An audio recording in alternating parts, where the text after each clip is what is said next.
안녕하십니까? 오늘 종교인 좌담회의 좌장을 맡은 대전 충청지구 종교국장 구재익입니다. 참석해 주셔서 감사합니다.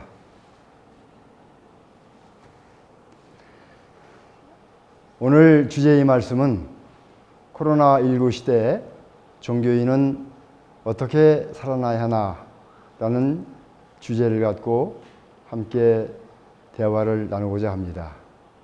먼저 종교의 역사와 방향성에 대해 잠시 생각을 해 보겠습니다. 인간이 미개했던 원시 사회로부터 근대에 이르기까지 종교는 인류 역사 속에서 빛을 밝히는 역할을 나름 성실히 자임해 왔다고 생각합니다. 하늘의 별자리의 움직임을 보고 미래를 예측하고 기륭 화복을 점치기도 하면서 목매한 사람들을 이끌어주는 역할도 했습니다. 사람들은 성현의 가르침을 통하여 세상의 이치를 깨우치며 사람다움의 길을 찾아가고자 노력하기도 했습니다. 고등종교라고 하는 불교, 유교, 기독교가 탄생하면서 사람의 선한 의지와 참됨을 깨우쳐 주려 노력했습니다. 대자대비의 자비심으로 중생을 제도하려 하셨던 시타르타 부처님의 가르침이나 사단지심의 본성작용을 바탕으로 인의 예지에 입각한 성인의 도를 일깨우셨던 공자의 가르침이나 믿음, 소망, 사랑의 덕목으로 지정의를 갖춘 온전한 사랑을 실천하라 가르치셨던 예수님의 위대한 교훈은 칭찬받아야 마땅할 것입니다. 오늘날의 종교의 실상은 어떠합니까? 성인들께서 살신성인의 천도를 몸소 실천으로 보여주셨음에도 따르는 제자들이나 후대의 종교운동이 그 창시자를 닮지 못하고 빛을 잃거나 소금의 역할을 못하게 된 까닭은 무엇 때문일까요? 중세 서구 기독교 교권주의가 천년이 넘는 세월 동안 악마처럼 사람 위에 군림했고 온갖 사회악을 배태했습니다.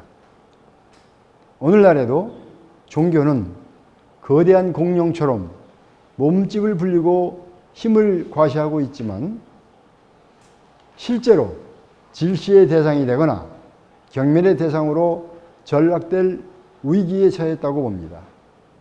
종교가 위기를 극복하려는 자정 노력이 아주 없었다고 말할 수는 없습니다.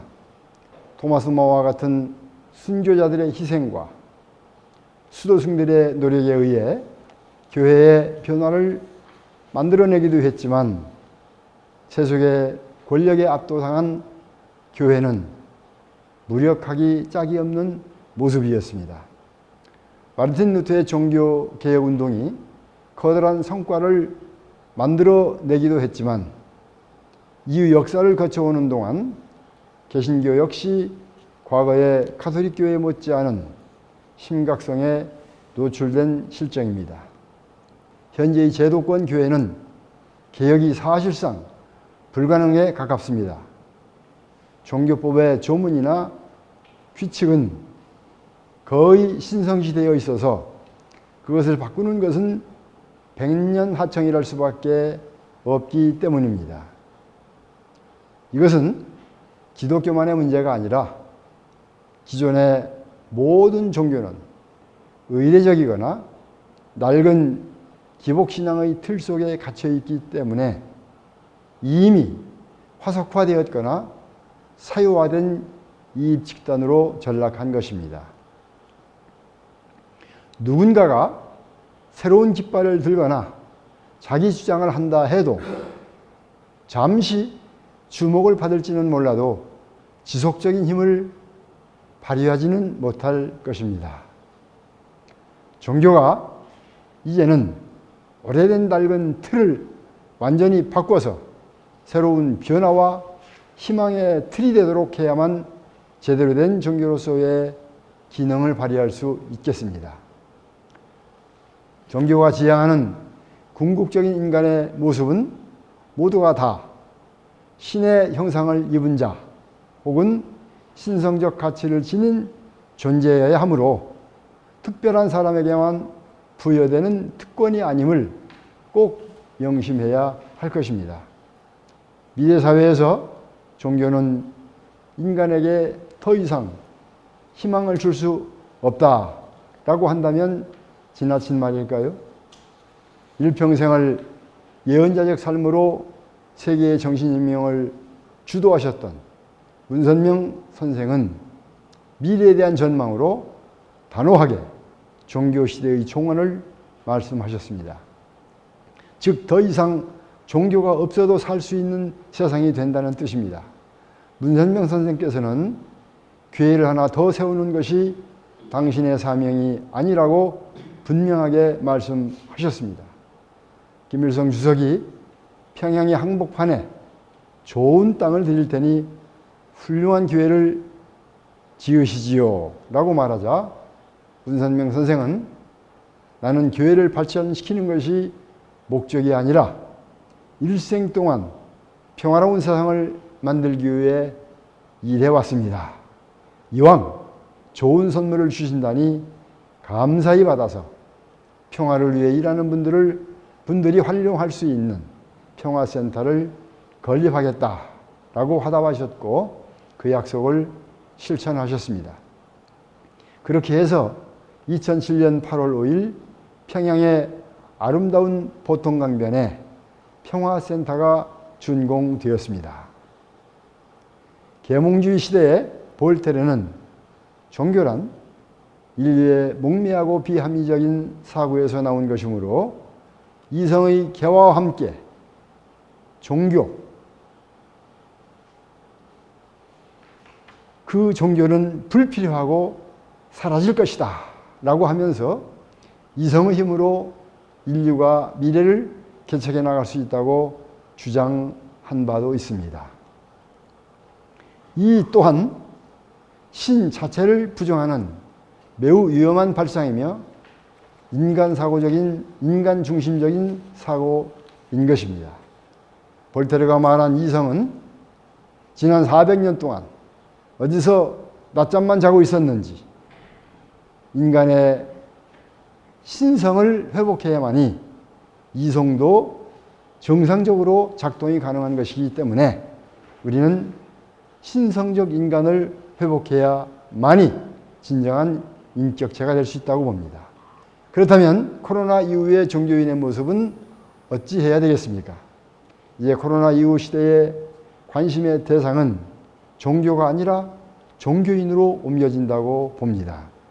종교 간의 논쟁은 외부로부터 비난을 받게 되고 비생산적이며 사회적 비용만 극대화하기 때문입니다. 현대사회는 종교에 대해 큰 의미를 부여하고 있지 않습니다. 그러므로 이제부터는 종교인이 어떻게 살아야 하는가라는 물음에 깊이 있게 고민해 볼 때라고 생각합니다. 첫째로 이제부터라도 종교인은 평화를 위한 삶을 살아야 합니다. 마태복음 5장 9절에 화평케 하는 자가 하나님의 아들이다 라는 말씀대로 평안한 모든 사람의 삶의 질을 가장 잘 높일 수 있는 절대 가치이기 때문입니다. 모든 사람들이 평화에 관한 생각, 화평에 관한 일만 하도록 해야 할 책임이 종교에 있습니다. 연합하여 화평을 이루고 하나 되라 하신 하나님의 말씀, 즉 아담과 이브에게도 당부하셨듯이 그래야 사람들로부터 존경받는 종교인이 될 수 있습니다. 그래야만 하나님의 자녀가 될 수 있는 것입니다. 둘째로 에베소 5장 1절에서부터 9절 이하의 말씀을 보면 하나님처럼 되어야 된다고 말씀하고 있습니다. 인간은 모두 하나님의 자녀입니다. 그러므로 우리 인간이 하나님을 닮아야 함은 당연한 일입니다. 보이지 않는 하나님 안에서 완전한 일체를 이룰 때에 우리는 신성한 모습을 회복할 수 있습니다. 하나님 없는 평화와 행복은 있을 수 없습니다. 하나님이 창조주이시고 인류의 부모이시므로 하나님을 배제한 어떤 사상이나 공동체도 결코 참된 행복과 평화를 성취할 수 없습니다. 문선명 선생님께서는 이 말씀과 같이 전 인류가 하나님을 섬기고 살아야 한다는 하나님주의, 즉 가디즘을 가르치고 계십니다. 이제 교회를 통해서 하나님을 알고 배우는 시대는 지나갑니다. 이제부터는 각 가정에서 부모의 참사랑으로 하나님을 바르게 가르치고 깨우쳐 주어야 되겠습니다. 그렇게 함으로 부모의 책임이 크게 되며 막중하여 부모는 자녀들에게 하나님이 되어야 함을 우리가 인지해야 되겠습니다. 자기 일에 책임지는 사람이 되어야 될 것입니다. 마지막으로 말씀을 드리자면 코로나 이후의 시대에 종교인은 책임감 있게 행동해야 합니다. 책임은 사람됨의 기준입니다. 책임을 잘하면 자랑스러운 부모도 될 수 있고 훌륭한 스승도 될 수 있으며 존경받는 주인도 될 수 있는 것입니다. 진정한 성공도 만들어낼 수 있게 되는 것입니다. 우리는 반드시 코로나를 극복할 것입니다. 그것은 모두가 코로나를 물리치는 책임을 완수할 때만이 가능한 일이기도 합니다. 그래서 책임이 소중하다는 것입니다. 종교인이라면 사회에 대한 공공의 책임을 감당할 수 있을 때 비로소 진정한 종교인으로 존중받게 될 것입니다. 우리들 자신부터 각자의 삶 속에서 종교인으로서 책임 역량을 키워가기를 기대하면서 제 발제를 마치겠습니다. 경청해 주셔서 대단히 감사합니다.